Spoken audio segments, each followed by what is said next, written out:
How to close deal a prospect. Maraming nagtatanong sa akin, ano ba sikreto mo, paano ka kumausap ng prospect, paano mo papajoin, or ang tanong nga sa akin, apply na dapat kong sabihin para mag-join yung prospect ko. Actually, hindi ko napapajoin lahat ng prospect ko. Ang dami ko rin prospect na hindi mag-join. Pero paano ko sila kinakausap? Simple lang.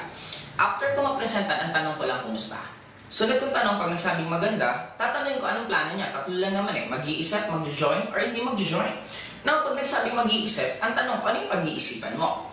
Ngayon, pag nagsabi naman mag-iipon ng pera, tanong ko ulit, kailan ka makakapag-ipon? In short, tutulungan ko siya na masolusyonan niya kung ano man yung gumugulo sa isip niya, kung ano man nagiging problema niya. Halimbawa, sabi niya, wala siyang pera.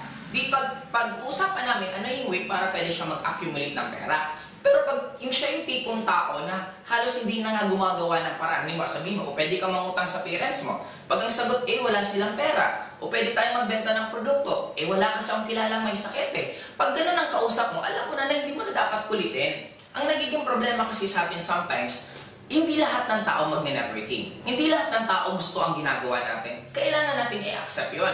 Ngayon, kung ikaw yung tipong tao na makulit, yung ibon gusto mong turuan lumangoy, yung isda gusto mong turuan lumipad, it will take time. May mga ibang taong self-motivated, may ibang tao talaga naghanap ng opportunity. Pag sila yung tipong taong naghanap ng opportunity at na-representan mo, automatic sila pa nga pamisang gumagawa ng way para makapag-join. Yung mga tipong tao na ayaw talaga mag-join, kahit anong kulit mo, ayaw talaga dyan. Anong dapat mong gawin? Next. Hanap ka ng ibang prospect, huwag silang pag-focusan mo. Kasi nagiging problema sa atin sometimes, pufokusan mo yung alam mo ng ayaw, kukulitin mo, antayin mo na magkaka-interest din yan. Kaya paminsan tayo as networker, may mga iba tayong friends na lumalayo sa atin or nawawala ng gana tayong kausap or ina-unfriend tayo sa Facebook kasi tayo mismo may problema. Bakit? Nagsabi na nga ayaw, kinukulit mo pa. Pag ayaw, hayaan mo, hanap ka ng ibang prospect.